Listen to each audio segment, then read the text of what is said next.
গ্রামের শেষ মাথায় একটা পুরান পুকুর আছে। পুকুরের পাশে একটা শিমুল গাছ। লোকে বলে অমাবস্যার রাতে ওই গাছে একটা মেয়েকে ফাঁসিতে ঝুলতে দেখা যায়। আমি বিশ্বাস করতাম না। বন্ধুরা বাজি ধরল, বলল রাত 12টায় গিয়ে গাছটা ছুঁয়ে আয়, পারলে 500 টাকা। রাত 12টা, পুরা গ্রাম ঘুম। আমি টর্চ নিয়ে গেলাম। পুকুরের পানি কালো কুচকুচে, বাতাস নাই, তাও শিমুল গাছের পাতা নড়তেছে, গা ছমছম করতেছে।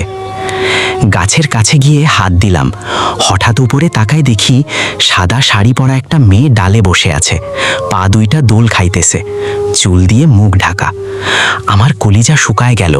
দৌড় দিতে যাব, তখনই মেয়েটা ফিস ফিস করে ডাক দিল, কই যাস? তোর জন্যেই তো বসে আছি। আমি দৌড় দিলাম।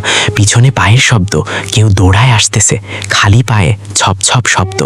আমি পিছে তাকাইনি, সোজা বাড়ি এসে দরজা লাগাই দিছি। হাঁপাইতেছি, ঘামে ভিজে গেছি। হঠাৎ জানালায় ঠক ঠক শব্দ।